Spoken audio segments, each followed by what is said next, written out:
everybody. Welcome to TransWorld Live. It is Wednesday. Holy cow. We got a special Wednesday episode for you guys. Super excited to be with you, and thank you for being with us. Boy, do we have a show that's huge for you. Nadine, you are our first tonight. Happy Wednesday. Special Wednesday show here. Sean, it could become a thing. TransWorld Wednesdays. We don't know. We are streaming to 5 different feeds, and that's where we just saw Danny Panic's comment and Chris's comment and Anthony's comment. And guys, welcome to the room. So we are streaming live to Facebook, to YouTube. We want to make sure that we get you wherever you find us. Thanks for coming in here. We, of course, have some special birthdays to celebrate tomorrow. 5/22. Our very own Robert Smith. Happy birthday, buddy. Happy birthday to Robert. That's right, Katie. It is Robert's birthday tomorrow. So it's a national holiday. Let's start that Memorial Day weekend early.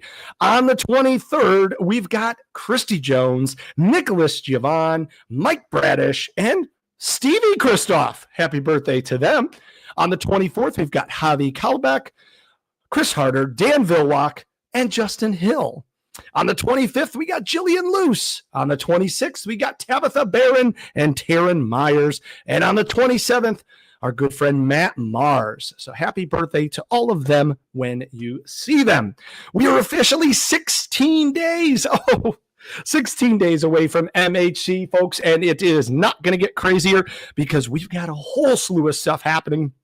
Make sure you check out MidwestHauntersCon.com. If you haven't gotten your tickets yet, it is not too late. There's still an opportunity before our early bird special runs out. You can get everything on the website there. We've got a special Friday screening of Haunt Season that's going to kick us off, and we're talking about that tonight. We've got the Haunted House Tour of Abandon. We've got seminars. We've got all the stage activities in the pit and the Olympics. We've got the Zombie Walk. We've got the Bloody Mary Makeup Wars, the MHC Costume Party, and much, much more. You can check it all out at MidwestHauntersCon.com and make sure that you stay here for all the late breaking details. Of course, we have the legendary Tater there as well. Yes, obviously. It is June 6th through the 8th, right outside of O'Hare Airport at the Donald E. Stevens Convention Center in Rosemont. So make sure that you check in there and here for all the late breaking news. Exhibitor lists are finalizing. Rich is always adding new people to the show, so make sure you check that out on the website. And we'll have a map actually released. A lot of people have asked about that. That'll be coming out very, very soon. Just a quick reminder, obviously tonight we're broadcasting on a Wednesday. Next week, make sure you mark your calendar for Thursday, May 29th, because TransWorld Live will be on Thursday next week. A little special. We're spicing it up a little bit, and we hope you're able to join us there.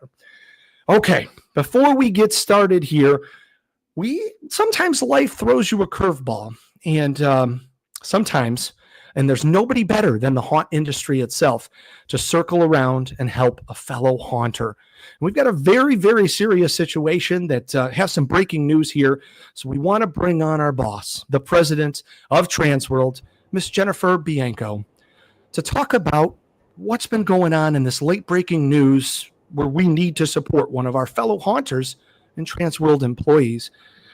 Jen, I know it's a crazy amount of time, and thank you for a few moments to talk about this. We did get some late-breaking news last night / early this morning. One of our valued staff members, one of your personal staff members, Rebecca Romer, or Becca as everyone knows her, was injured. Can you tell us more? What happened? So I saw Rebecca yesterday. Becca yesterday. Rich and I went to the hospital. She got mauled by a pit bull. And it was serious. It wasn't, when I first talked to Becca, I didn't understand the magnitude of what happened.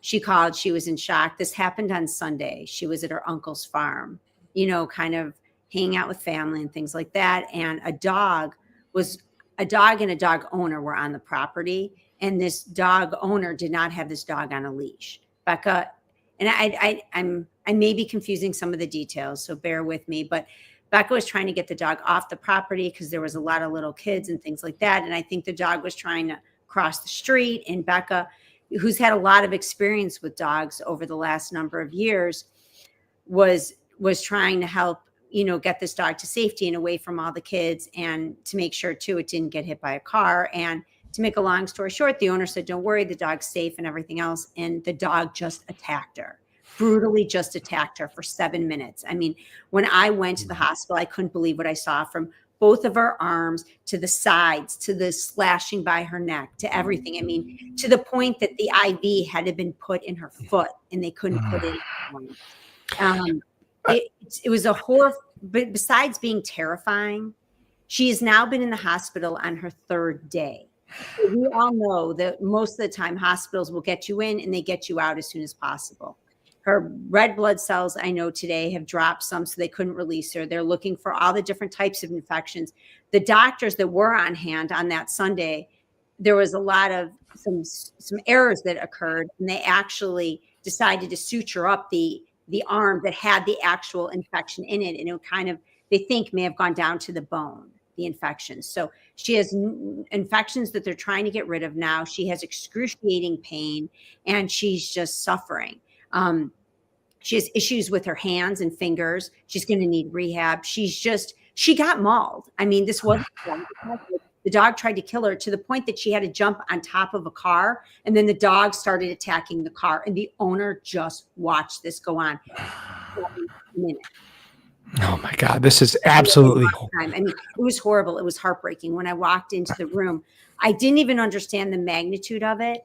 And Becca, with how wonderful she is just trying to be positive and everything else. And she's like, Jen, it's okay. She's trying to comfort me and Rich to try to make us feel better while she's going through this horrible experience. And anything we can do to help her. I mean, in terms of, I know her medical bills are going to be through the roof. I mean, they're going to be so high. And obviously she's been in the hospital 3 days. She's had surgeries. She may have more surgeries. She's got 100 stitches. I mean, she's just in a really bad way. And I know that the haunt community always pulls together. Anything that we can all do to pull together to help Becca get through this, it would be so appreciative. It really would. And normally I'm not someone to go on and ask for anything, but in this case, Becca gives so much without asking for much in return. Over the years, I've gotten to know Becca more than just at a trade show. Becca works in my home 2 to 3 days a week. So I know her soul. I know how she is. She's not motivated by money. She's motivated by trying to make people happy. And she loves people. And she really comes to TransWorld trying to make that TransWorld experience better for everyone. And I think right now we just need to try to help Becca in any way we can to try to get well. So that's why I'm coming on tonight. I want to talk about it.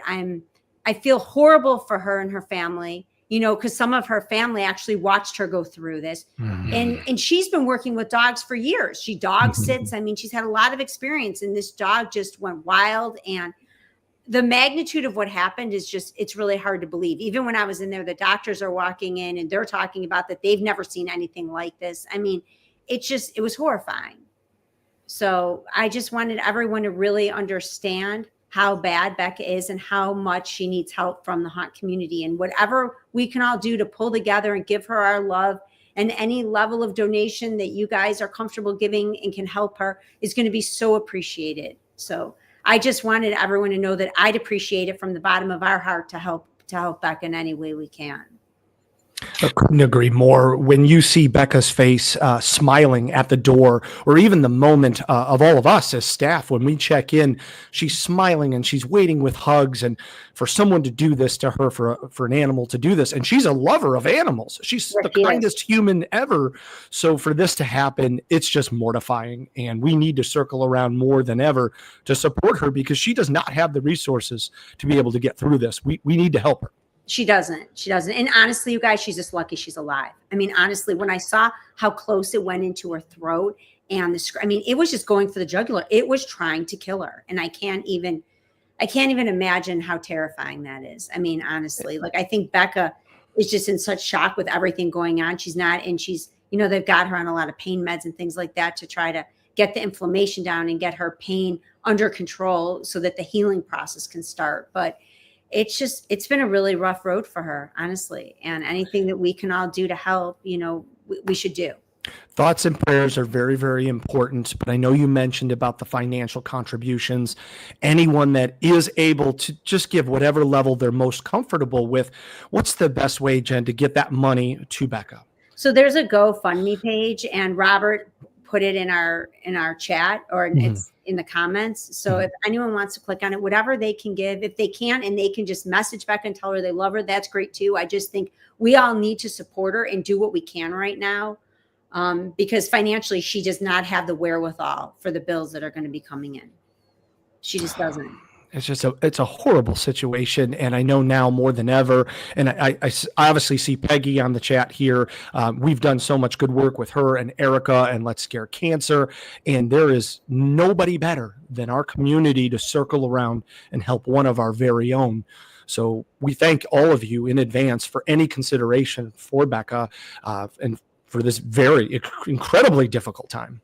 And I just really wanted to bring it to light. I know Tim, at the beginning of the week, alluded to what the story of kind of what happened, but he didn't name names because he wanted people to beware of dogs. I mean, after this, it brings a lot of awareness too, to, going over and petting that dog, or when the owners even say, oh, it's a friendly dog, think twice about that. So I think he also wanted to bring awareness, and he didn't want to see this happen to anyone else either. So whatever you guys can do, I feel very passionate about it. That's why I wasn't planning on being on tonight's episode.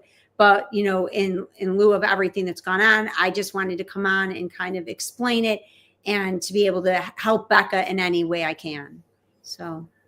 We love that. We love that. Well, honestly, thank you to yourself and to Rich and to everybody that's been a part of putting this together.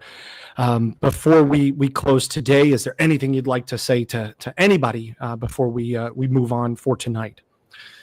I just think in terms of Becca, this is going to be a long road. I mean, she has a really long road ahead of her, and I just want to do whatever I can for her, honestly. I do. When we found out, it was definitely a miracle that she is alive. I know she responded to a few texts already, which is a miracle, and it won't be the same until she is smiling with us again. So Becca, we love you. We know you're watching, and we can't wait to see you in person, healthy and happy again. And we're going to help you get through this together as a community. Haunters helping haunters, right, guys? Yep. And we love all of you guys. So thank you. Well, thank you, Jen. Thank you, Rich. And we'll see you here in a little bit when we talk some more MHC, but I know this was dedicated towards Becca. Yeah. All right. Well, we love you guys. Thank you. Thank you. Guys, we have a quick notice from our sponsor, which we couldn't do this show without. A big thanks to Ticket Spice.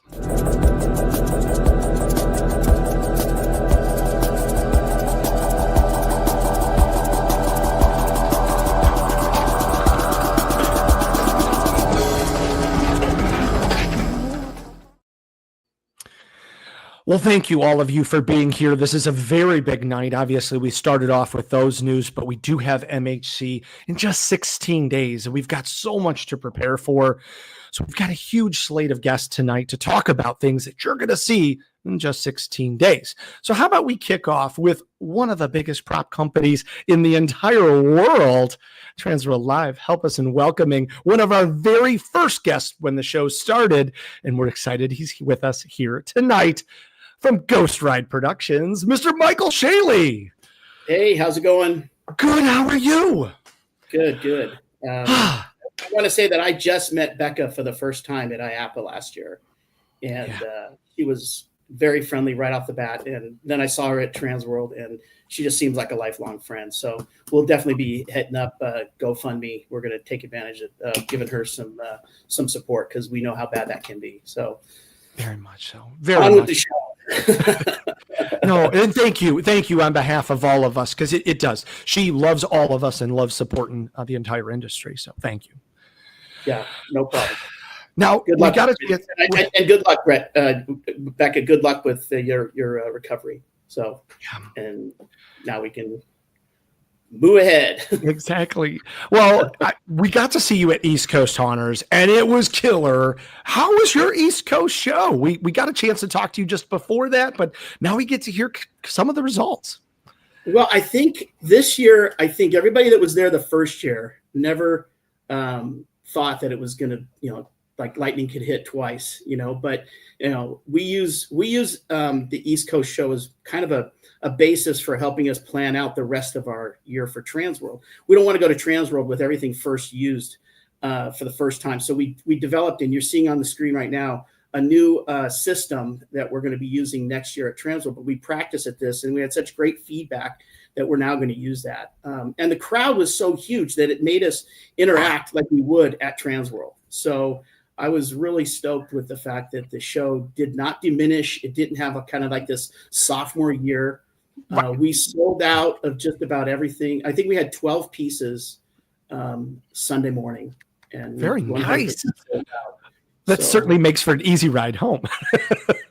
Yeah. I mean, we did have to bring back the gear, sure. But, and you can see we're ready for the show just before we got there. And I think about 30 or 40% of that was pre-sold. And so our formula for the show is sell about 30 or 40% of the booth to pay for all of your expenses. And then everything else, you can, bring to the masses and let them check out new stuff. And we did have new product. That's another thing is that, we used that show to finish things that we didn't quite finish for the TransWorld show. So we're always trying to bring out some new stuff. So I think we had about 10 or 15 new items. Love that. And I think you're the best person to speak about this as we're talking about the different experience and the different buyer market between TransWorld, between East Coast, between Midwest. You're with us at all of those shows and you can speak on the differences. Can you help guide and advise those that are watching to say, hey, what is the difference between those shows? What kind of markets are we looking at and which ones benefit which ones? Well, I think the goal is to get kind of like using, the high school format. You want to get to varsity as quick as possible. And that's definitely the St. Louis show. So you're going to see major buyers. You're going to see people that know what they want. They're going to want to see new and unique stuff. They know materials. They're sophisticated about animations. And so that market, you really have to know what you're doing. But I've also talked to several people that say, I want to go. I'm not ready. I'm not ready. The best thing you can do is go as soon as you can for any show, because you gain so much experience and confidence after that first show that waiting just so that everything's perfect. I can tell you right now, nothing's going to be perfect. It is, it is craziness. There's always stuff going on. But the good thing about the St. Louis show is that if you ever need anything, you just talk to your neighbor, talk to TransWorld, talk to me. You can get anything you need to put on your show. So the St. Louis show is definitely the pro level, and you want to be ready. But that doesn't mean that you shouldn't go to East Coast and MHC to practice to get there. In order just to kind of get your salesmanship down, your presentation, things like that. But East Coast, that show is more of a show right now that is, I would call semi-pro. These people are people that they kind of know what they want. They know there's more out there. They haven't been to TransWorld yet. And oddly enough, people think that the East Coast show is going to take over TransWorld. There's no way it will. But here's the thing. I saw people at TransWorld that I met at East Coast last year. They immediately jumped, said, hey, wait, if this is what they're bringing to East Coast, I want to see what they're bringing to St. Louis. Right. And so there's a whole different mindset at that East Coast show. And then MHC is really a starter show. If you have an idea and you want to kind of workshop it, then that's probably the thing to do is just go to MHC. But it's a lower dollar amount show. It's, if you're bringing $1,000 items, I don't think you're going to do it. Oh, here's some Pale Knight stuff right here. So, it's just one of those things that you can enter at any level, but have expectations for each of those levels and have a strategy as well. Yeah. Now, can you talk you talked about strategy. There are exhibitors that only exhibit at one or two of those shows. What's the advantage of exhibiting at all three?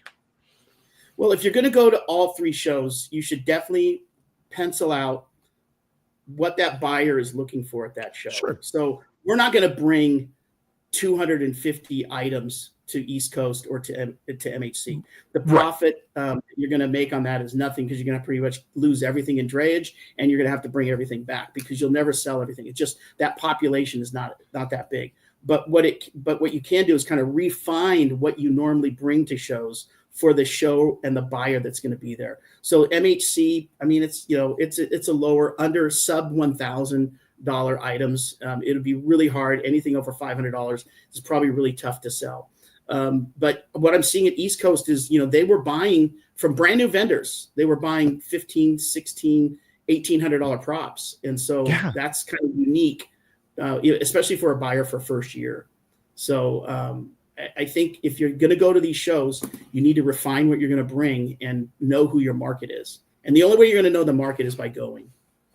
That's a great point. Seriously, what you're doing for MHC this year, we've talked about it actually on the last 2 episodes, but now that we have you here, this is so exciting.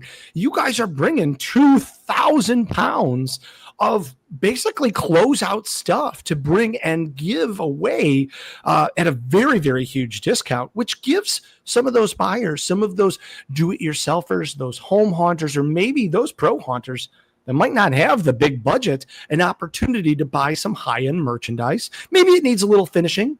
Maybe it's a one-off. Maybe it's an error, but they're still getting some quality stuff as you're bringing it to MHC. I heard like 2,000 pounds. Well, last year we brought 2,000 pounds. That included finished stuff as well as polyfoam. Sure. I have 1,400 pounds logged right now. We're seeing on the screen some of the product that we have. It's about 1,400 pounds right now. We're still loading boxes. In fact, the truck's here right now where it's going to fit, and we're just loading it up right now. So these are some examples of some stuff that we painted. It's with very simple acrylic paints and using a blood material. And those normally go for like $400 or $500 a piece, those trays. And we're going to be selling them at like 20% of what that cost is. So it's a great opportunity for people that if you don't have the expertise in making your own molds, making your own life casting, or even buying a real nice product, you don't want to paint and ruin it. So these are low cost, off spec items that we have been sitting around here for the last year. And so it's an opportunity just to really grab a bunch of stuff like these severed heads, just grab some severed heads at a super low price, and then just start practicing your painting. Because that's really what everybody's interested in, is the final detail. Oh, absolutely. Even our friends Horror Props, Dave and Aubrey Appel, just put in the chat, we need more hands. Will there be foam hands for sale? We have a smaller than normal bag of hands because we're pretty good at casting out these hands, but we will have hands there. They're not fantastic because they are seconds, but they are skinned foam. So, we will have just about everything. And one of the things we did this last year is we have a 7,000 square foot facility here in Boise, and we increased it by another 2,000 so we could bring in all of our storage that was off property. And what I couldn't believe was how much product I had sitting in storage that I didn't even know I had, like, seconds or, first quality stuff that we haven't touched for over a year. So it's like, just let's get it out of here. So you're going to see a lot of product that is first quality that if this is a product that isn't, selling for us right now, there's no sense in us keeping it because we have the mold. So we're going to try to bring as much of that stuff as possible. Alicia had a good question in the chat, and I'm going to reframe it from what she put. She had asked, Do you do this at any other shows? We know you only do this for MHC. Why? The reason we do this at MHC is because this is an opportunity for people to practice and to get stuff for a lower cost. The trade show in St. Louis and even East Coast, there is that element, but we have to kind of pick a lane where we want to sell product and what product we want to bring. Our profit margin isn't in, and nor is our passion in bringing second quality or just raw foam. There's companies that sell a lot of raw foam product. We don't really even specify or emphasize doing raw foam product anymore. We'd rather just finish the piece, get it done. And the great thing about it is that you just open it up, unbox it, put it in your scene, and you're done. So, and we want to make it a little more exclusive for MHC. I think MHC is a great way of kind of kicking off your year, whether you're a vendor or a haunter or whatever. This is really where the rubber hits the road. This is where we're really going to, right after MHC, it's, 12, 14-hour days, 7 days a week for us. And so this is really the last hurrah for us. And so we only do that at MHC because we kind of have to clear out everything that's going on, and we can get people product very inexpensively so they can start practicing for their own shows. I also want to say in the video that was playing, there's several new products that we literally made from the scraps. Like we didn't cast new product. There's one client that we're delivering some product for, but in the reality is there's about 5 or 6 brand new products that we are bringing to the show that were literally made because it was off spec. It had a little piece of metal showing, or there was air bubbles or something, or there was some fingers or a hand missing or a foot missing, and we just created new products out of it. So it's going to be, if you get there and you see on Saturday, you could literally see and put together full-size props, and all you have to do is foam them together. That's awesome. I mean, it's obviously very clear why you guys do this kind of garage sale brand strategy here. It cleans out your lockers here, and it gets Ghost Ride production products into everybody's hands at a huge discount. So we applaud you. Thank you. Oz just brought up a key factor of this whole thing. It is first come, first serve. So you got to run to your booth when those gates open on Saturday morning. In the past, what we've done, and after I posted a couple of these things, then I started getting a bunch of calls from people, and I just immediately put everything in boxes, because the last time we did this, we had about, I'd say 30% of the stuff was sold before the show even opened. We're not doing that this year. This year, breaking news here.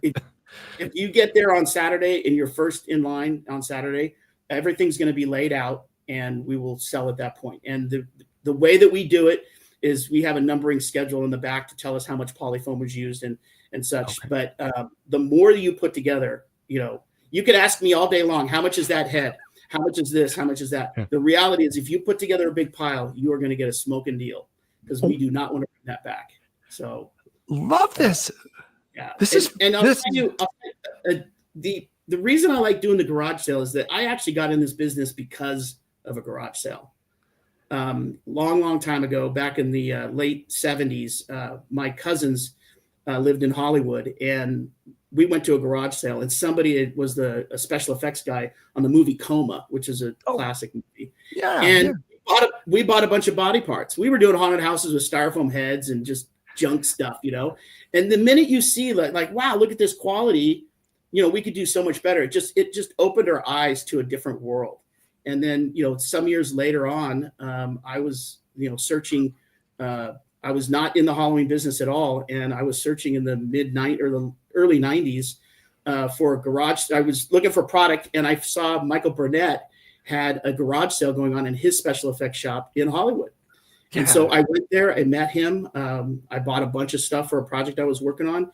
I eventually started working at his shop as his manager for 2 years. And that's where I got my start in the business. And so it was all because of the garage sale and just searching out and just seeing the quality. And once you it's this weird thing that once you start using a certain material and you're just like, I don't want apple barrel paints anymore. I'm gonna get this type of paint, or I'm gonna now go to Smooth On, or I'm gonna use Pale Night. I'm gonna do what I need to do to make these things look as best I can. And that was good back then, but now that I have the better product, I'm gonna do this. And so so I have a soft spot in my heart for the I love it. And obviously it benefits all of us because you're not doing pre-sales. This is come early and get in line, because you want to make sure you get first pick at this huge assortment of quality items at a very huge discount, because this is your biggest sale of the year and it's your last show. So if you want to grab some Ghost Ride stuff, you got to be there early. Well, post-COVID, we offer no discount throughout the year. If you're going to get anything discounted, it's going to be at the MHC show. And those are, and we do that for a reason. During the rest of the year, our North Star that we've kind of follow is realism and spending the extra time and doing the extra quality. But for this show, we bring things as low as price as possible. First come, first serve. There are some items that are going to be pre-sold just to, like I said, pay for the booth. But other stuff that's there, if you get there first thing, it's all yours. And we take cash and we take credit cards. So, you can come in and put up whatever you want for whatever your vision is for your haunted house this year. I love it. The Hops are in the Hops family are in the chat, and they're going to be there, obviously bellying up to the bar to grab some great stuff there. I know it may not be on closeout, Michael, but we want to thank you on behalf of all of us at TransWorld. You actually make trophies as well, some really amazing trophies, great molds, and we use those to say thanks to all of our haunted attractions that we do tours, and then of course all of our competitors in the pit in the Olympics. Those are just amazing pieces. So we want to bring light to that. If anybody's looking for some recognition pieces for their attraction, come see Michael because he makes those amazingly as well. We don't really advertise that. That's kind of a project that, I mean, we invented the Haunt Awards, the resin cast at Haunt Awards back in 2000. I think the first, I still have some that were, the molds were dated 2001. I remember we did those originally for Sydney Neal's haunted house in Rocky Point, Salt Lake. And so that's when we did those for her, and then we brought those to the marketplace. But we really haven't been doing those. But now that we're doing a lot of 3D printing, we're doing those with that technology. So it's something we don't really advertise, but there's about 5 clients of mine that I do those for them every year, and TransWorld's one of them. We're honored. I mean, they're such high quality pieces. So we just like to spread that good word. Now, you also mentioned in there, and I'd like to maybe bring something up here. You talked about your partnership with Pale Knight, and I don't know. I think Ashley might be here. Maybe we could talk a little bit more about the collaboration that you guys have going here. What do you think? Sure. I don't know if it's a collaboration more than just sensible use of a product. I mean, Pale Knight product, we use like about 6 or 7 different types of blood here. Pale Knight is one of them, but it's another tool in the bag that you should have no matter what because of its water-based nature. That's a heck of an endorsement. TransWorld Live, welcome to Ashley Polley. Hello, welcome back here. So we're talking permablood. Obviously, Michael uses it on all those things. Ghost Ride. Tell us about everything that you have. I think in that one image there was perma vomit or perma puke. I'm sorry. Yeah. But it's awesome that you guys are kind of using each other's products here to demonstrate the amazingness of both of your companies. Definitely. Definitely. Yeah, there's the piece right there. That I don't mean to step on you, but that particular piece, it was on the ground at East Coast and nobody noticed it because it was on the ground. The minute we put it up on that table, we're like, we need vomit. We went right over to Pale Knight, got the vomit, put a little blood in there, and sold it that day. So cool. Yeah. So cool. It's Michael was so sweet and gave us some display pieces, and Kip painted them beautifully with perma products. And I mean, the amount of people that were like, how much are these? How can I get these? Can I buy these? I don't think I sold enough paint to cover the amount of times people asked me about these heads. It was insane. But anyway, it was a blast. And every time I'm like, it's Ghost Ride. It's just Ghost Ride. You don't know Ghost Ride? Come on, go to Ghost Ride. Call Ghost Ride. I don't know how much they are. Call Ghost Ride. No, it was great.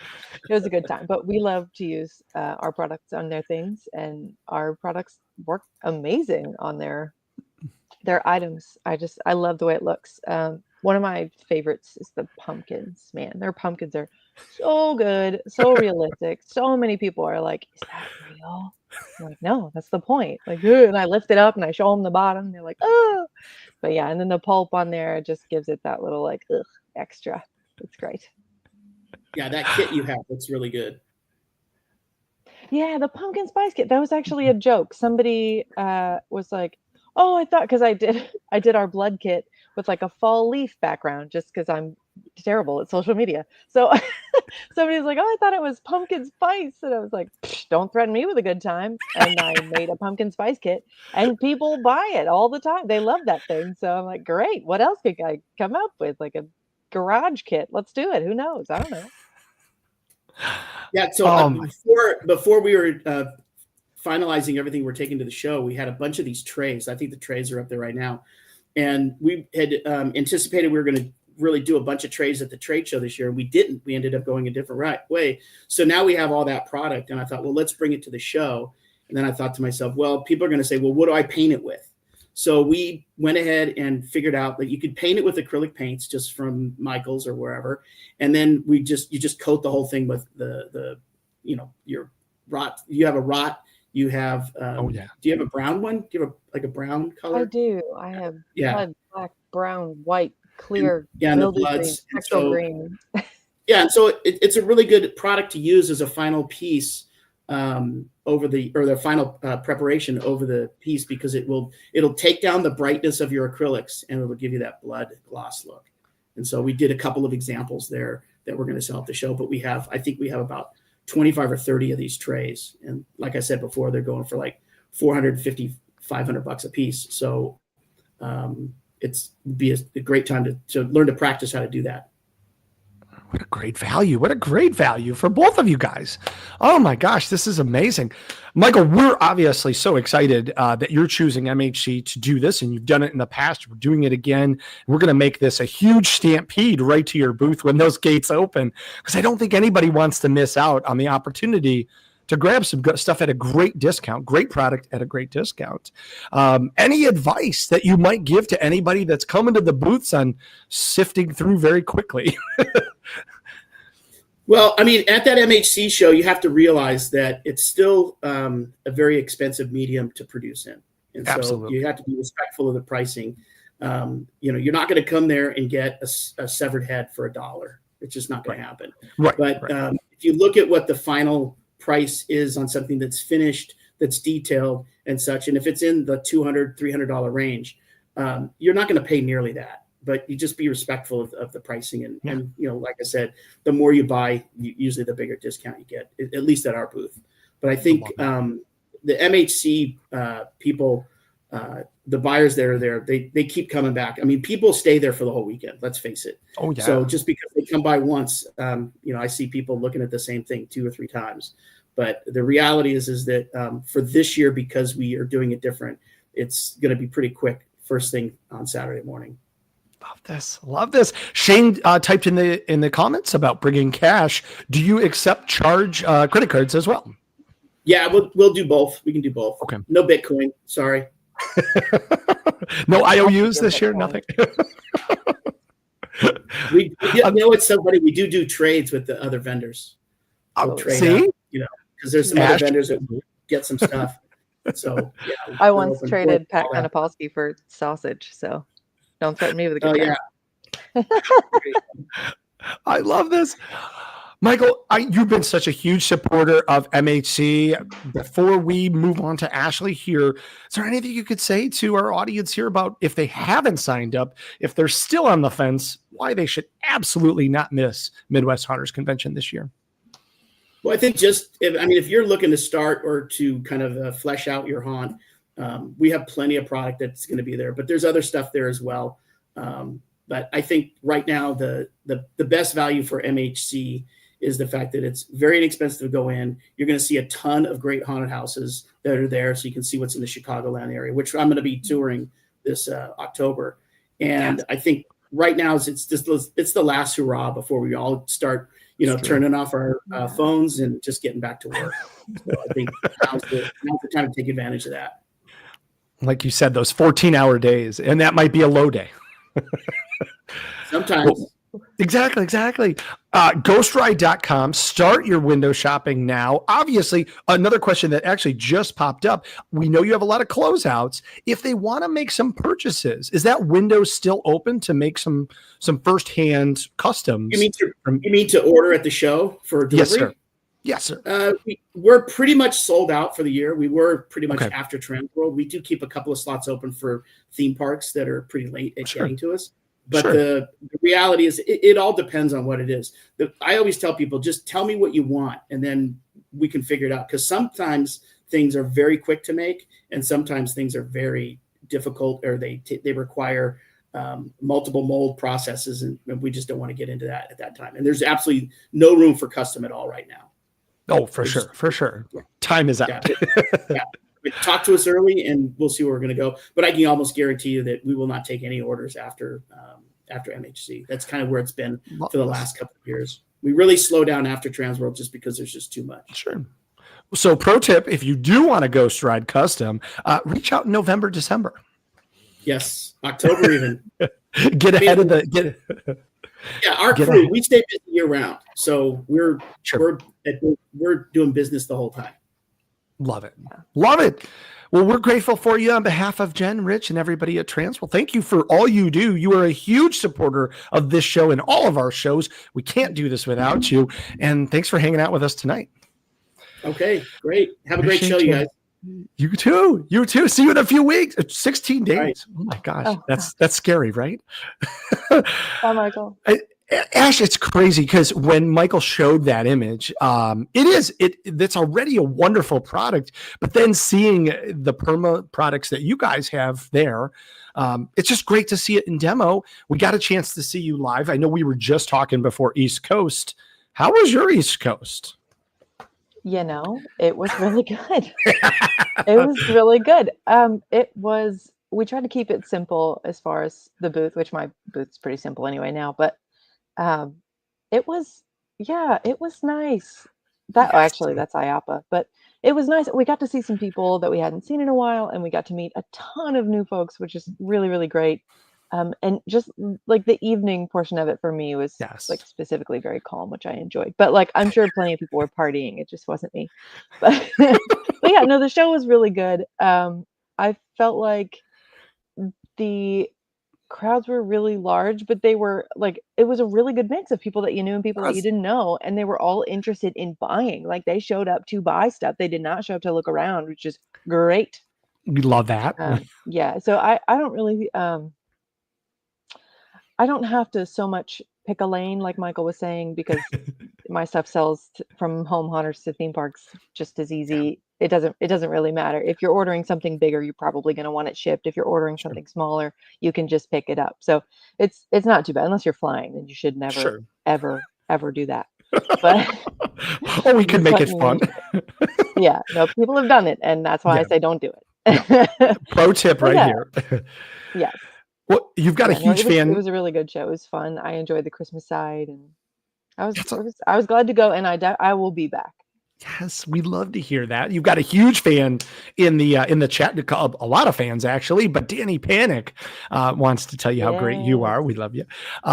So excited. I mean, let's talk real quick for those that may not be familiar in your entire line. Obviously, Permablood is the crown jewel. But you've got a lot of perma everything. Do we want to walk through those? Yeah. Situated here. Permablood is the favorite. It's the baby. It was first and only child for a while. We just worked really hard on the color, on the transparency. Like we were talking about earlier, like it's if you were to look at realistic photos, it can make you a little bit uncomfortable, and our stuff is more like what you imagine, which is why people want it. They want it in their TV shows, they want it in their haunted houses, and it looks really good. But like a nurse would be like, oh, that doesn't actually look, that's not the point. That's not the point here. That's not what people want. It looks great. But yeah, the transparency, the consistency, the way it dries, the way it can like soak into your costume, you put that second layer on, and it just pops. Like my favorite thing about it is that it can be a one and done product. You plop it on there, you let it dry, you walk away, it's on there forever. You can throw it in the washer, you can leave it outside, you could do whatever. Oh, that's a fun one. It's got the snow on it too. But if you're, the quintessential maker, or if you're the person who just needs to tinker, you can do whatever you want to that stuff. You could put in acrylic paint, you can put in latex paint, you can put in pigments, you can put in whatever you got laying around, you can put it in there. You could thin it with water, thin it with alcohol. It takes all kinds, and it loves it. Like that's why we started to make things like gore and poo and puke, because it can take that stuff and just hold it. You let it dry, and it looks great. Shane asked a great question in the chat here. Are they waterproof? I think that's a resounding yes. Yes, all of the products are waterproof. If you ever have any issues with anything not being waterproof, you email me immediately, and I will take care of it, because that's not right. It should be absolutely waterproof. I don't know if you saw this. So Horror Props is in the chat. That's Dave and Aubrey Appel, and they are huge on social media. They have a huge viral following. And when they were decorating their Stranger Things house the other year, they were shooting Permablood out of a super soaker. Yes. Yep. Shared that video lots of times. I love that video. I remember first showing it to Kip and being like, Look at what they're doing. That Super Soaker's ruined, but it looks good. Like, I was shocked how good it looked they shot it right at Art the Clown. I was like, Yeah. that looks fantastic. Wow. So yes, we love Dave and Audrey and the family. Oh, same with us. Same with us. Very much so. Obviously, people are excited to see you there. The big question that we always get, and certainly you have a huge diversified line, like you just mentioned. Now you have snow and ice that are coming out. Will you have plenty of cash and carry for people to take home after MHC? I will. So the cash and carry is the reason why I do pre-orders. Yes. Is because I'm not going to carry a whole bunch of gallons of grime or textured items to this show unless they're ordered. So I'll have tons and tons of 32 ounce because a lot of people just want to try it out the first time just to see if they like it, and then they'll come back for the gallon. We'll have a couple gallons here and there. I think I've got like 4 to 6 of each of the textures. But then we'll have 8 or 10 of the 32 ounce bottles. The gallon grime, though, if you want a gallon of like the liquid brown, spectral, mildew, black, clear, white, pumpkin colors, you need to pre-order those because I'm not going to bring any extra. I'll bring some 32s and a whole bunch of 4 ounce bottles of everything. But yeah, blood will have in amazing amounts. Copious blood. Yes. I love it. Now, you've been to MHC before. You get to see that crowd. What gets you excited about hanging out with all of us in just 16 days? I just want to throw that out there again. 16 days.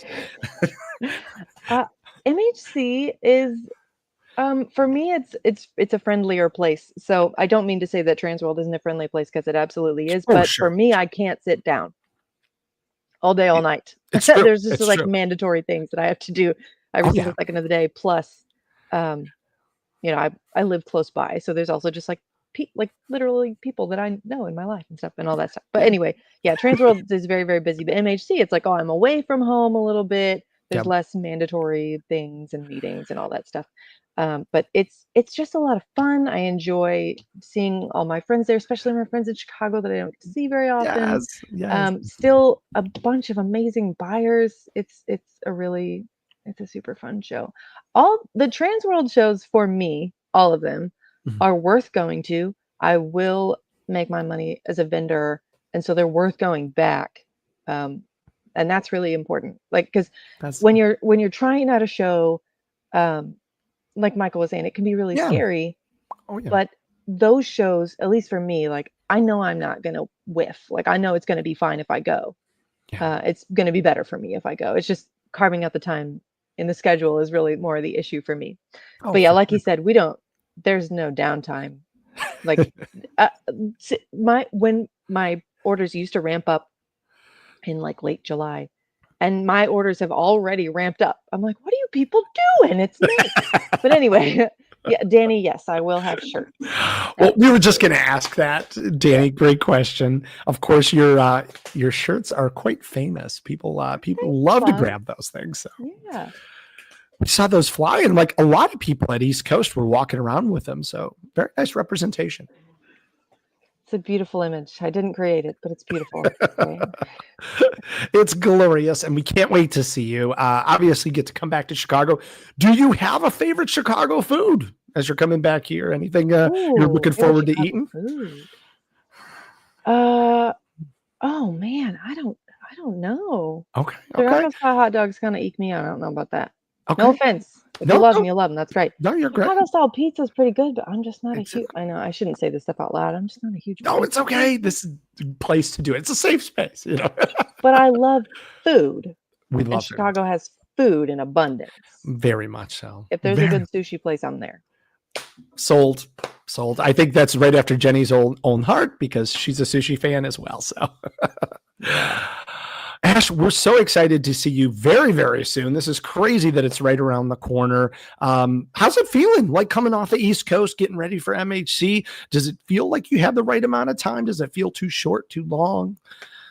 It feels like I wish I had a lot more people working for me than I do. That's a great thing. That's a great thing. Yeah, I'm like, wasn't this supposed to be part-time? No.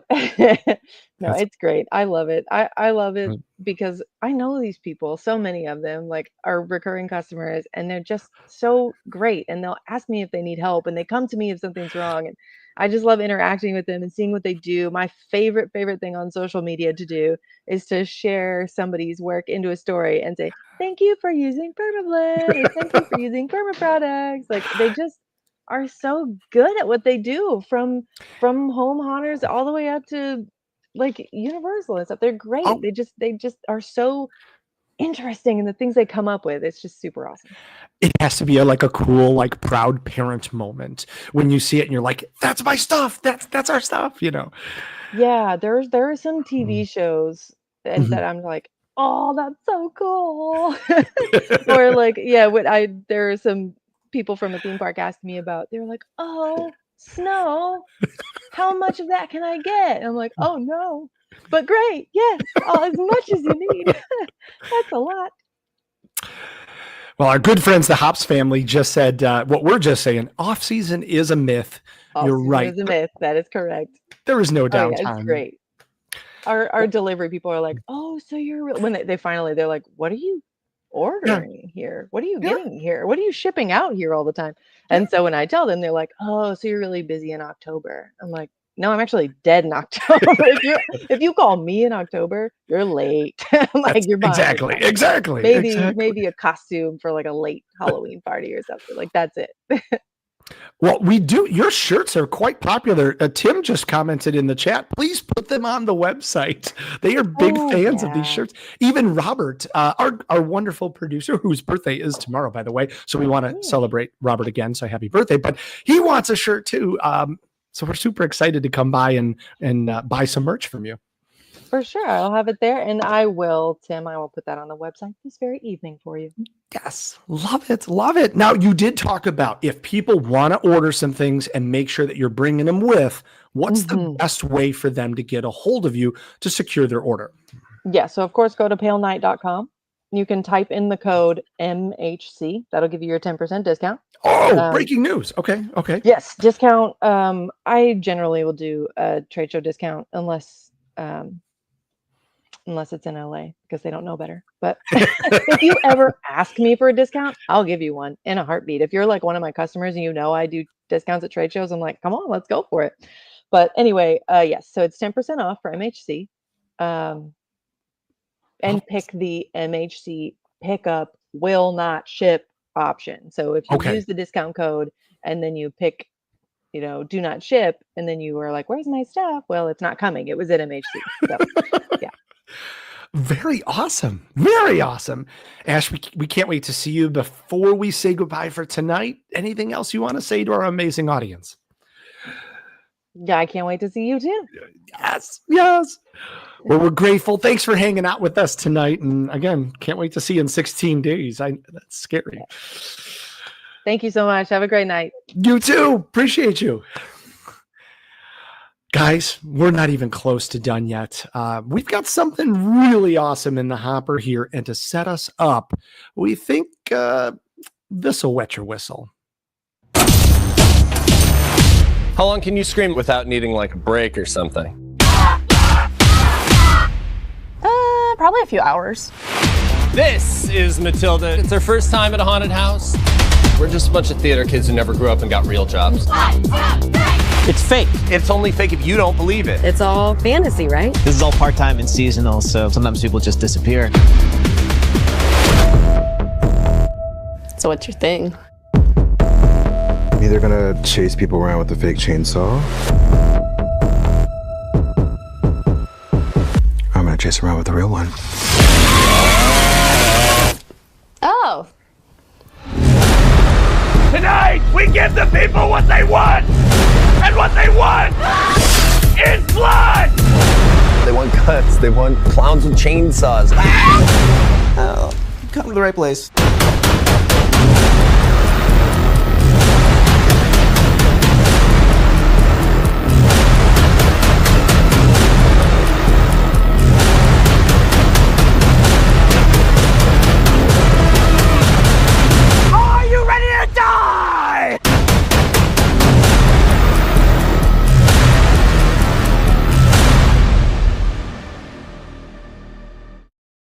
I get chills just watching that. I've seen the movie multiple times. You still see the trailer. It gets you going. TransWorld Live, we got something really special. Thanks for hanging out with us because we have, of course, our good friend Steve Kristof returning to the show, but he is bringing back somebody pretty special. Steve, you want to help me do the lead in? Because we got some royalty coming into the house. I was, give me 1 second. I'm just finishing up an order. I just saved like $100 ordering like 9 gallons of permablood. So yes, there we go, Ashton. See, and done. All right.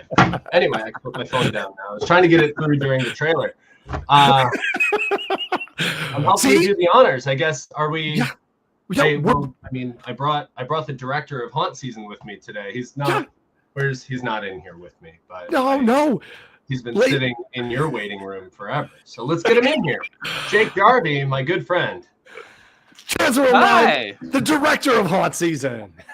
Hi, thank you. Thank you for having me. Thank you for having us. Oh my gosh, it's an honor.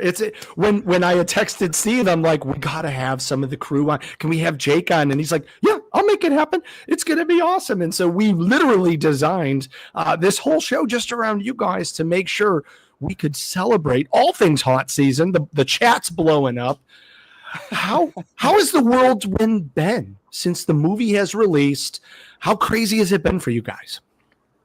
I mean, it was the craziest time I've ever had. It was like getting to do everything I've always wanted to do forever. Like finally, we went to like that entire October. So we released it in the beginning of October last year, and we went out to LA and had like a theatrical event with Dread, and then our distributor out there, and then stayed a few days.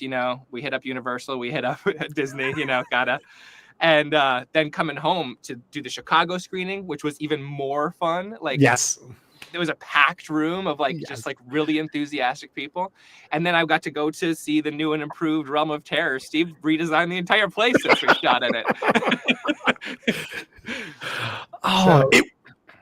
It was amazing, by the way. As an audience member at the Chicago screening, it was just brilliant. It was exciting to see everyone so passionate and to be able to live all of those moments that probably took you guys hours to film.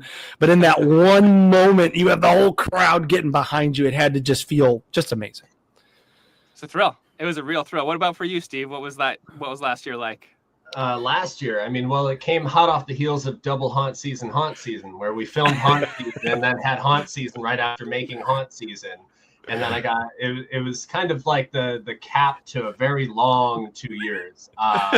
But last year was really cool. We, the movie had just come out. It came out in October of last season. Sure. So just right, the little bit of it, the word getting out, we had a lot of people show up to the haunt that saw the haunt in the movie, so that was really cool. And as time has gone on, really the movie has taken its stride since last season. The movie came out, and all the haunt people, all the people that I talked to, a family. They all, a handful of them saw it during the season, but really a lot of them have started to see it since then. People who saw it, Leading up to TransWorld, then I saw them at TransWorld, and everybody's like, "Oh, hey, we saw the movie; it was awesome." It's actually, I'm really, really excited for it to be playing at Midwest Haunters Convention because, and to backtrack a little on it here, MHC is like my favorite show of the season, and in a lot of ways, MHC is my Halloween.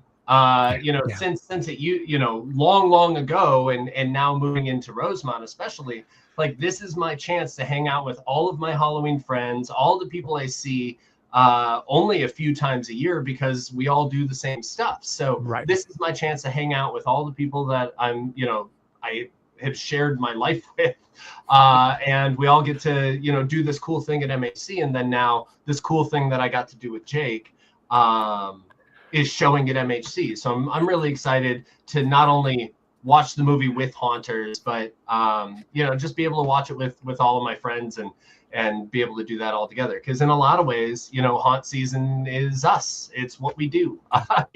So many haunters define their entire identity through what their own haunt season is like.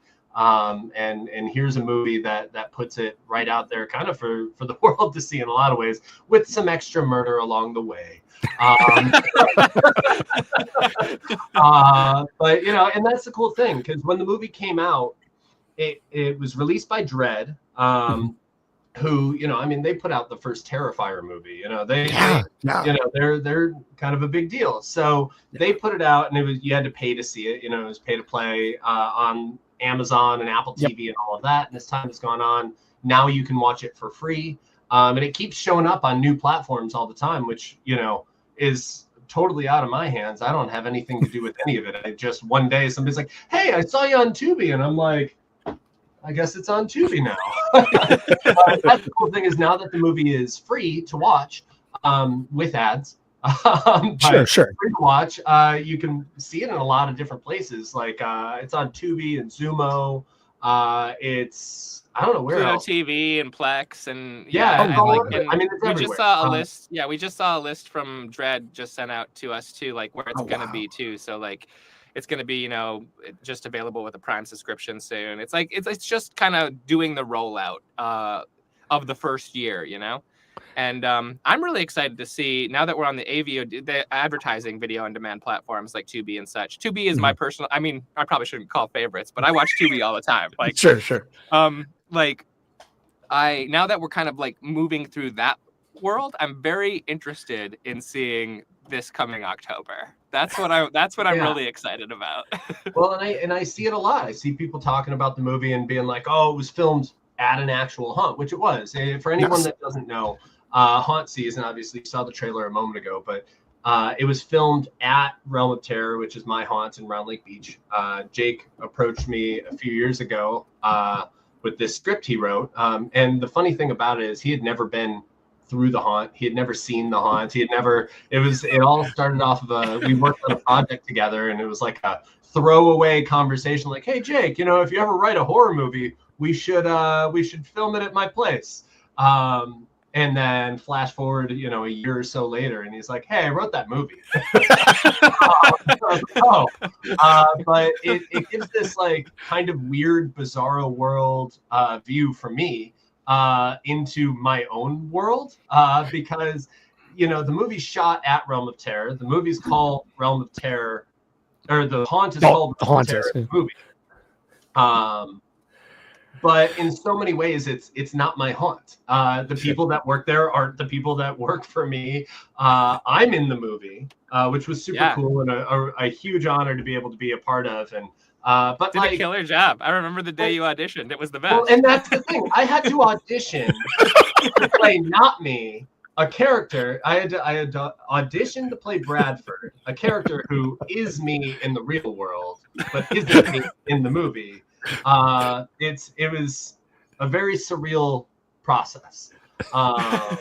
So to be able to be a part of it, and to also be the location that it was shot at, was a huge honor for us. And I think it's really great for the Chicago market too. Now there's this haunted house movie that's out there that is actually at a haunt that people can go to, and it's right here in all of our backyards, which is great. It's wild. So many people in the chat are talking about how this movie is fantastic, and it really has brought to light some amazing parts of our industry from behind the scenes. Credit to you, Jake, for writing something and not really necessarily knowing that culture and that behind the scenes. When you first met Steve and you guys started getting mixed, here you are, a legendary director and he's a legendary haunter. You match these worlds. Was there expectations, or did he kind of blow the lid off of some stuff and say, "Oh, no, let me show you the reality here"? Well, so I feel like he should have done that more, actually. Like I really blame Steve for a lot of my mistakes. Okay, so I've got to say, like the haunted house world is the only haunt I had ever been to before writing haunt season was Universal Halloween Horror Nights. And I adored it. I loved it. I love scary. Of course, I'm a horror movie nut. I love horror movies. Slashers are my absolute favorite. So I just wanted to make a slasher, and Steve gave me that opportunity. But like what I wrote was essentially kind of me and my friends in the indie film world, you know, just wanting to be a part of projects and stuff. And that's what a haunt is. It's just a big project that like a lot of people put together a world that people can believe in for a second. And that's very similar to the things that we do as indie filmmakers. And we worked on a web series for 8 years. It's like the haunt people, and then actually being in Steve's world for a little bit, I dip in every once in a while. He brought me to MH. The first thing when we started working on the movie, the very first thing after he read the script and everything, and I met the costume designer and everything, Nico and Nick, our production designer, he was like, okay, now you've met some of the people we're going to be using. Next weekend's MHC, you're coming to MHC. And I went to MHC and I had a fucking blast, man. I had the best time. I was like, are you telling me I can have Halloween in June? What are we talking about here? Like, it was the best. And so MHC has been part of the haunt season journey. So getting to actually play it there on Friday night, Friday afternoon is just like the best. It is awesome. It feels like a homecoming. Like, yes, you can watch that movie live on Tubi. We do have the link and we can share that. But it's really about watching it with your friends, watching it with our family, with you and the cast that are there to do a Q&A and talk through things. And people can ask all the ridiculous questions that they want to. And it feels that emotion. You know, it's something different that you can't experience from your living room. Yeah, absolutely. And every single Q&A that we've had for the movie, the one in LA, the one in Chicago, we went to Days of the Dead in Chicago, like every single Q&A is so different and so fun because the audience brings their own energy to it every single time. And everybody wants to know different kind of things about the world. And kind of like once they've seen the movie with the actors, they really want to talk to the actors about specific parts. And it's such a blast. Can we prepare for a lot of Nick Weber questions? Is that going to be on the docket for MHC? Yeah. Well, so the only thing, absolutely, we can prepare. Nick, our production designer, Nick Weber, needs a lot of preparation if you're going to be involving him in anything, and especially the preparation we should keep in mind if we're going to have him talk at the screening is just keeping him away from women and children. But other than that, I think we're in good shape. I love it. Steve, is there a sense of nervousness? You know, you are inviting somebody into your haunt. This isn't a normal customer. They're going to showcase your baby that you have been making since you were 13 years old. Is there a nervousness not only to have that showcased on screen, but then like, am I going to get the part? Like, is Jake actually going to hire me? Like, what are we doing here? You know? No, you know, that was the thing is, you know, I auditioned because I wanted to be a part of it. You know, I'm through and through, you know, since the early days of doing the haunt, I've always been an actor at heart. So, you know, I wanted to take a stab at it, you know, figuratively, or depending on what I got cast for literally.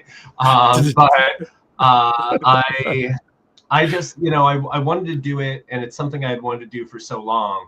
And just having the haunt be the location for it, where we were shooting it, even if I lived only behind the camera, I would have been completely happy. And I was happy with whatever got filmed and whatever got put out there. Granted, I would have been a lot happier if Jake would have filmed a lot of the things that I had updated for the movie. I had filmed a lot of older scenes, but you know, having the movie made motivated me to rip out all of those scenes. But, they're all gone. There's a couple pieces left. People who watch the movie, there's a couple pieces as you move through that you can very much recognize from the movie, but they look a little different now because Steve just couldn't leave it alone.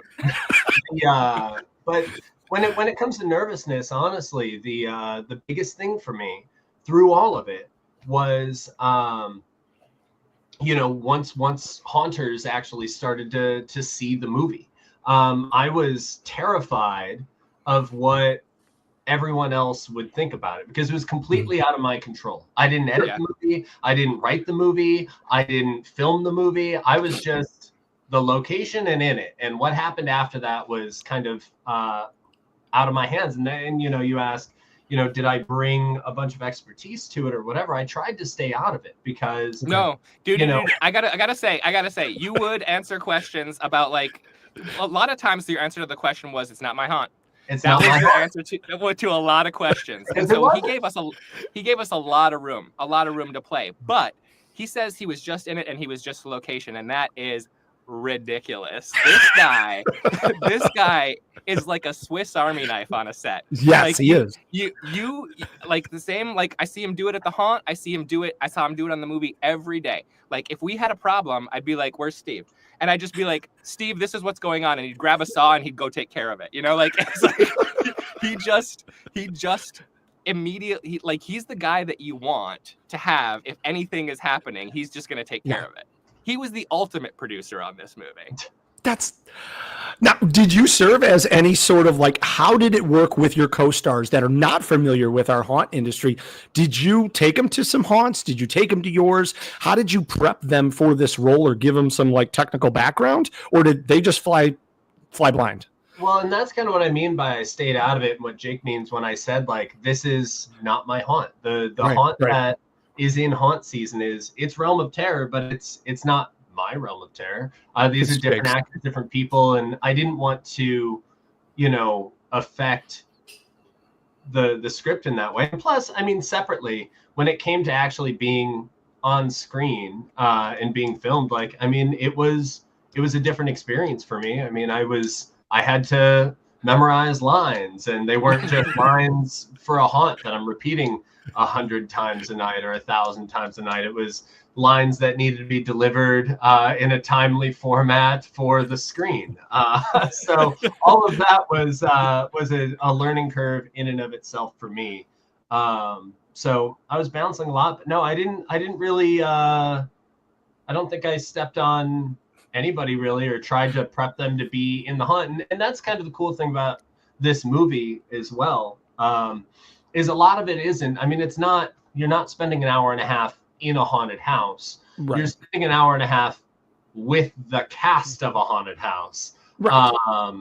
And, in a lot of ways, the haunt takes second seat to the people, which is really cool because, you get kind of this really natural, authentic, character-driven story that also just happens to go around and murder half of the people in it. So, which is amazing. I don't want to spoil that for anybody that's seen it, but outstanding writing to see where it goes, and it's just so much fun. Well, thank you very much. It's also like I want to say that I texted Steve when Ashley was on. I was like, we used a ton of permablood on the movie, like on the costumes and on the props and stuff. Like, there's a ton of permablood in this movie. That's awesome. I think she's still watching too from the green room too, so we'll have to talk afterwards. But Jake, from your perspective, maybe you hadn't had that full immersion into like the haunt family, into the haunters, as you've seen everybody embrace it. How does that feel? Like to know that they're in on this. I am so that, like Steve said, that is the most. I wanted to know what haunt folk thought of this thing, because I like Steve said, I'm not of this world. I am granted access through his good graces to this world. But like, and everybody that I've met at Realm is so awesome. Like, it's just, they're really so welcoming and lovely. And that's what, like, so often the gothy folks in horror movies are portrayed as like a bunch of freak shows. Right. And like, I was like, a bunch of the like darklings that I know are actually just really, really sweet and like the drama and pageantry of horror, like or like of Halloween. And so like all of our characters in haunt season aren't your typical slasher characters where you just can't, you're kind of counting the minutes down for them to die. You're like, they're a pleasure to hang out with, like people in an actual haunt. Yes. And seeing haunters respond to it has been the best. Like I can always tell, like, most of them pointed out in their Letterboxd reviews or whatever, like, I'm a haunter and this is what I like, like, and so like seeing them respond to the movie as something that feels, whether or not it's authentic, feels authentic, or feels kind of true to their experience, is amazing.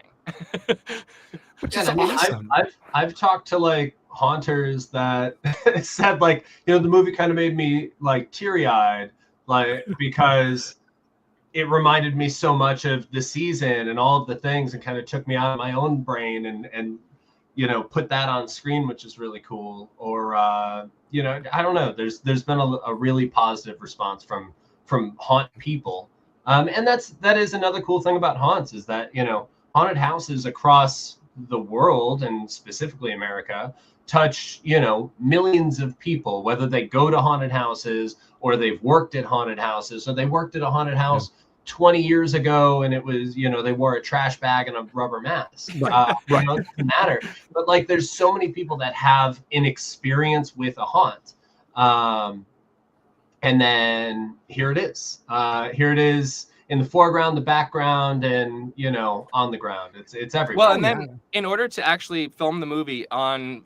Steve's timetable, because obviously they had to get Realm up and running. It's like a lot of it stands year round, but not all of it stands year round. So while we were making the movie, they also had to put the haunt up and get ready for the season. So we had to shoot through August and September, get all the haunt stuff done on a schedule through August and September, and then in October, actual Illinois October, we got to shoot all of our exteriors. And so I got to then not only capture what was so awesome about Steve's haunt. I should have captured some of the new stuff, just as he said. That's a good slap on the wrist for Jake, Steve. But I got to capture all of my favorite local pumpkin patches. There's this big pumpkin festival that goes on a few towns over that I've gone to for years and years, and getting they signed my location release, and getting to put that bit of my Halloween love on screen was I got to capture what I love about Illinois Halloween, in addition to kind of the haunt world. And it's just, I put it on anytime I feel like I want to visit Halloween, it's the best. Love this. What a better canvas to pick than Realm of Terror. Steve, I know that we've always talked about doing some behind the scenes tours there, and rightfully so. You say, hey, I want to show you that Realm of Terror uses every square inch. I know take backstage. Exactly. So filming a movie has to be somewhat challenging when all of your space is really stage. How did you accommodate all of those filming options that needed to be had?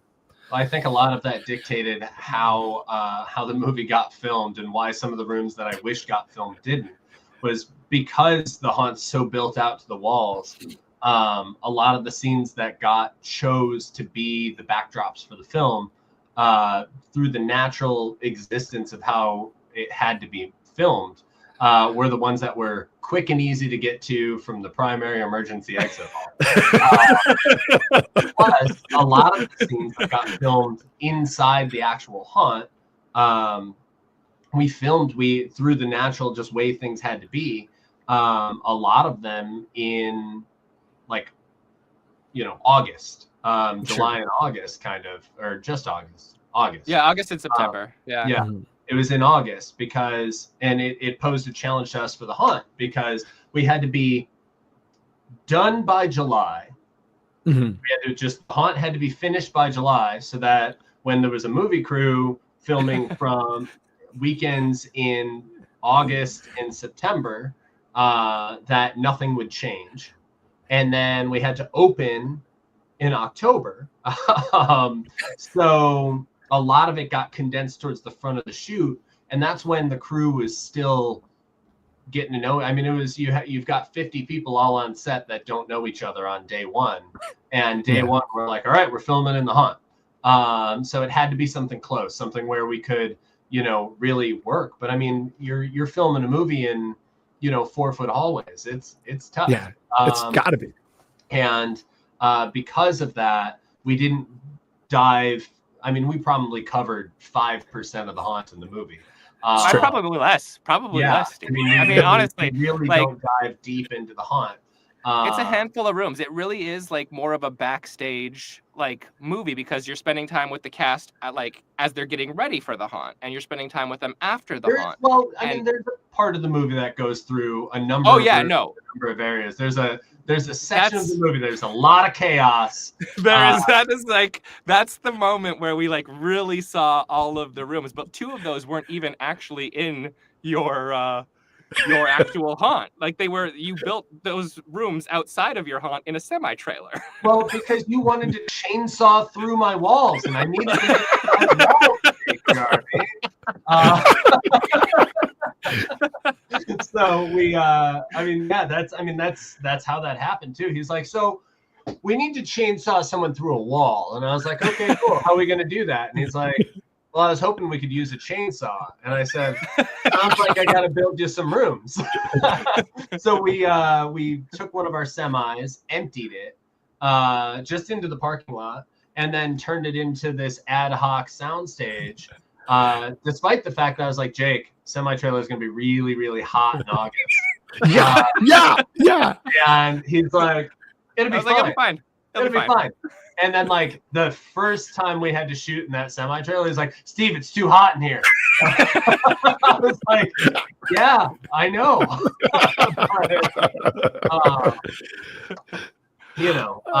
We built a few rooms for it, and I'm glad we did. But they were hot. Brought new meaning to the term hot set. Yeah, dude. For those that aren't familiar, like what were your shooting days like? Were they 20-hour days? Were they 10-hour days? What did that look like on a normal shoot for you guys? Because we were a very low budget production and we had like Screen Actors Guild actors, they start making time and a half, anything over 8 hours. So that was very important to us to try to keep our days short and because of the nature of the shooting schedule with the haunt, we were just like on weekends, but we would do we would do your 12-hour shoot day. Our first day was 15 hours and I was like, okay, we got to change something about this. And then Liza, my producer / wife, we then like kind of reorganized after weekend one, kind of reorganized our whole thoughts about how to accomplish these things. But we tried to kind of like stagger casts and everything, but like I would say 10 to 12 hours was fairly normal. And then every once in a while we had a couple short days, like really short days. We just had some pickup days after wrap up principal photography that were just like 4 hours that we would just pop in and grab some stuff. Yeah. Now, Jake, we got to put you on the spot. I'm getting actually a bunch of texts from people that call Steve a friend. So you got a dish. Was Steve a diva on the set? Like, was he hard to work with here? Like...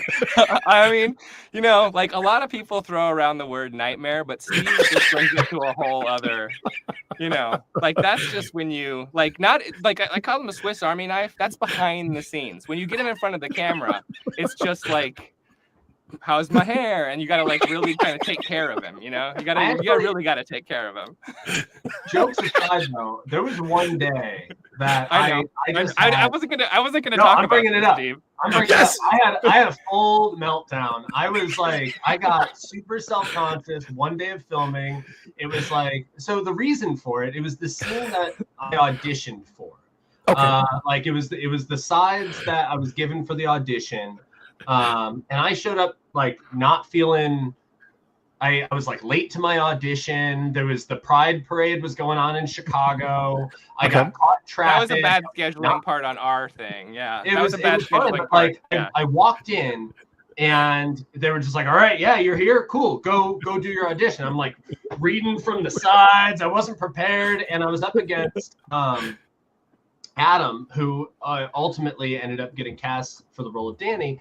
Who was incredible. He was like really good. He's not reading off the sides. Like he was just firing, and he was funny and he was good. And I was like, I wasn't ready for this.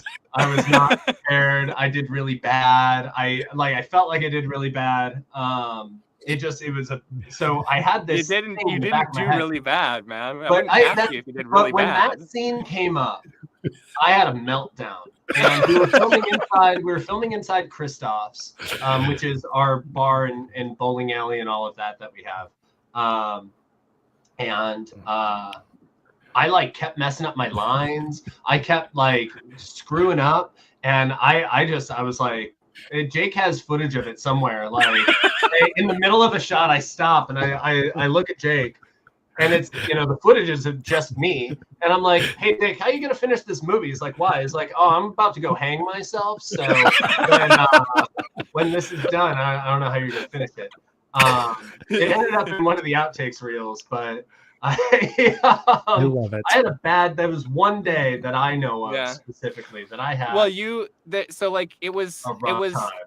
You did a great job on that day. It's in the movie. It's the bar scene. It's the bar scene between him and Danny. Yeah. You did a great job that day. Clearly, as everybody can watch in the movie for free now on Tubi. But like, it's like you said after that, you were like, Jake, I need you to tell me when I'm doing a bad job. And I was like, I will. And you're like, no. And then you were like, Jake, okay, look, Jake, I am used to acting like a monster, like a creature. I'm used to acting in these, and the first day he did that on set, all of the actors, like it was the first day we had all of the haunt actors in the locker room together. And Steve came in and did his, it's the night, he did his big speech. Yep. And I felt every single actor there be like, okay, here we go. This is the thing. And it like really electrified everybody and kind of showed them what it was to bring the haunt energy, So he says he didn't like coach anybody behind the scenes, but he showed them day one by the energy that he brought to that performance. And then he was like, that's what I'm used to doing. This conversation where I'm like being a guy who's really close to me, I'm not super comfortable with that. It's like, okay, but you're doing it great. And he's like, anyway, tell me when I'm doing bad. And then that was like it. There are a lot of similarities to Bradford and to Steve in real life. I mean, you gotta draw those comparisons there. A few people are commenting that as well. Some comparisons. I mean, I feel like what are you saying, Steve? I said I brought what of myself that I could to it. But... Yeah, I mean, I feel like that person, like you are that person who like, the haunt only happens because you say one day I'm gonna make a haunt, and and I'm that guy for like the movie only happens because one day I say I'm gonna write that script, and then I'm gonna make sure that like I'm gonna push. Like a lot of people just then stop there too. They just write the script, we needed to do so much to push this through into reality. It was unbelievable. We never raised that much money before, and then the money appeared, and then you were like, well, I guess we have to now.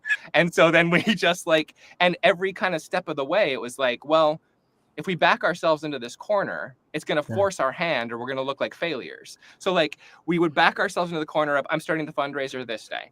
Then the fundraiser worked. We were like, okay, so now we have to make the movie. The schedule starts here, and then you have to do it. You have to meet every schedule, every demand.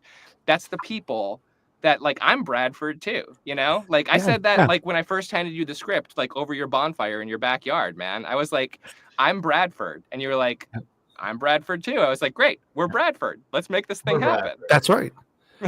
Well, guys, we are super excited because MHC 2025 kicks off with a special screening of Haunt Season where people can come see it for free at the Donald E. Stevens Convention Center, room number 44, starting at 3 o'clock. Yeah, we do. Starting at 3 o'clock on Friday. That's June 6th. Come in, hang out with all of your Haunt family and with the family of Haunt Season. Be able to enjoy the movie together, ask fun questions. I'm sure some photo ops may be, available for a small fee, right? Right, Steve? You can, the pictures are free.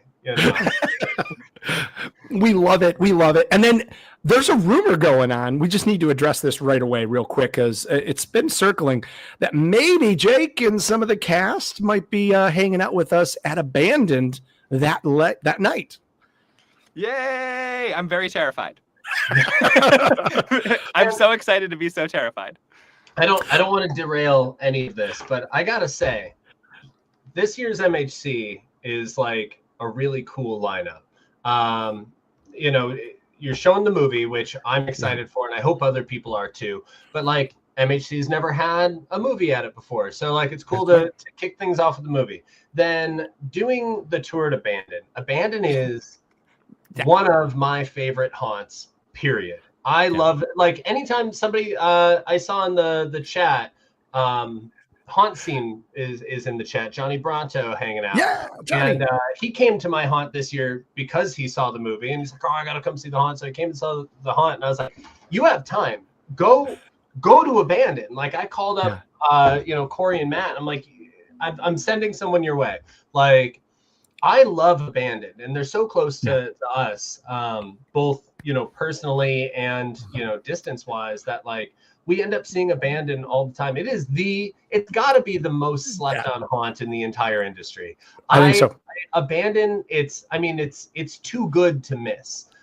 So you got to go to Abandon, and to kick MHC off with the show so good, and then you roll into MHC, which is just it's Halloween in June. You've got an awesome show floor. You've got stuff going on all the time. You can come, join us at our booth. I want to see how many people we can get to join us at our booth, which I think would be really fun. And I think there's so many things to do at MHC and so much fun stuff happening. And then the costume party, which is, that's why you go to MHC, right? To get dressed up and hang out. And I don't know. I just think MHC is such a cool show, and the show floor too. Like there's people bringing costumes and people bringing props, and I was not joking. Like I just placed an order for pickup at MHC for Pale Night because I was like, I got to remember to do it. And then you have some vendors that bring all their seconds and all their trash and stuff to sell, and then you have vendors that bring, like I bought last year, some really amazing props from Cobwebs and Candlesticks. They're in the chat right now. Yeah, I bought these really badass scarecrows that we put out in our midway. You can say that, like, some people bring, just like their junk and whatever to sell off at the show, but there's some vendors that are bringing like top line stuff. It's the best they've got, and they're bringing it to MHC. There's so much stuff to see. And then, the Chicago Haunt Builders building a haunt right there on the show floor. Right on the floor. There's so, in the kids zone, I don't know. There's so many good things about MHC. I love the show. And I'm just really, really excited, not only for MHC, but also to show the movie at it. I think it's going to be amazing. It's gonna feel like a real bookend on like this is like the fact that it's out there means this is never fully closed, but it's gonna feel like a real kind of like full circle moment for us. And we will have several. I've already heard from several cast members who are coming out. We'll have crew who doubled at Realm as well. Crew will be coming out, and then we also one of our special effects makeup artists who works on Chicago Med and stuff like that. He's gonna be there too. Yeah. Awesome. Yeah. Now, Katie put it in the chat right now. She's eagerly excited to see the Rot booth. And I want people to know this, like Steve's theming behind his booth. We just had a behind the scenes planning meeting for MHC, and Steve would not tell us any details of what he is doing. And I can tell you, even from a staff and from behind the scenes, from all of us as planners, we are beyond excited to see what Steve brings, because it's always something ridiculous during setup. And I know the public doesn't get to see this. All of the haunts in the pit, they're all just standing there, not working on their own booths, because they're just watching what Steve's doing. I think this year I'm just not going to bring a booth. I'm going to leave it empty, and then I'm going to file a charge back to Jen. And we'll see we'll just dispute the credit card payment. Jenny loves you, Steve. God, well, that's all the time we have for tonight. We truly appreciate you guys. Obviously, this is going to be so exciting for you to have gone to MHC, used it as research and kind of motivation to do this amazing movie. And now, like you mentioned, you're going to be able to come to MHC, debut that movie to our crowd, and be able to hang out in a totally different light. Yeah. And we can't wait to do that in 16 days. 16 days. Yeah. So very, very excited. So thanks for having us, man. Thank you guys for doing this. And thank you, Steve, obviously. And thank you for all of the support, because truly MHC is our Halloween, and we get to celebrate with all of our friends, watching great movies, buying great props, and seeing amazing booths and the show floor. And obviously getting ready for the costume party at MHC 2025. Guys, thanks for watching tonight. Thanks for hanging out. We'll be back next week on a special night, Thursday, May 29th, as we bring more amazing people here as we are on the road to Midwest Haunters Convention. Happy Memorial Day to all of you. We hope you celebrate safely.